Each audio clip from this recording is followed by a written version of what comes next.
মঙ্গলবার বাংলাদেশের পরিস্থিতি নিয়ে সব দলের সঙ্গে বৈঠকে বসেছিলেন বিদেশমন্ত্রী জয়শঙ্কর। বৈঠকে ছিলেন কেন্দ্রীয় স্বরাষ্ট্রমন্ত্রী অমিত শাহ, প্রতিরক্ষামন্ত্রী রাজনাথ সিং, সংসদ বিষয়ক মন্ত্রী কিরেন রিজিজু প্রমুখ। সেখানেই রাহুল সরাসরি প্রশ্ন তোলেন গত সপ্তাহে বাংলাদেশের পরিস্থিতির অবনমন এবং তার ফলস্বরূপ হাসিনার ক্ষমতাচ্যুতির যে প্রহসন, এর সঙ্গে বিদেশি শক্তিগুলি বিশেষত পাকিস্তানের কোনো যোগসূত্র রয়েছে কিনা। জয়শঙ্কর উত্তর দেন, বিষয়টি এখনো তদন্ত সাপেক্ষ। তিনি আরও জানান, কেন্দ্রের কাছে এই মর্মে তথ্য রয়েছে যে বাংলাদেশে টালমাটাল পরিস্থিতি চলাকালীন একাধিকবার সমাজ মাধ্যম প্রোফাইলের ছবি বদলেছেন জনৈক পাক কূটনীতিক। এটি কোনো বড় যোগসূত্রের দিকে ইঙ্গিত করে কিনা তা খতিয়ে দেখবে কেন্দ্র।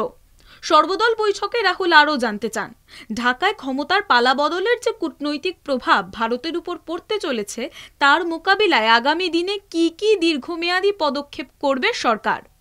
জয়শঙ্কর জবাবে জানান, কেন্দ্র এখনও সব দিক খতিয়ে দেখছে।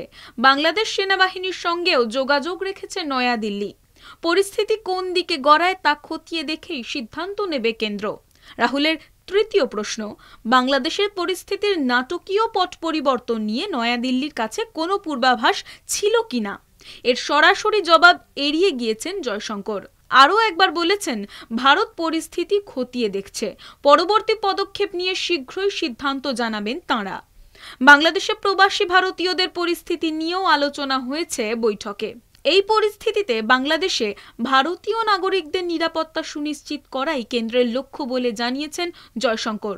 তবে এখনই জরুরি ভিত্তিতে বাংলাদেশ থেকে ভারতীয়দের সরিয়ে আনা হচ্ছে না।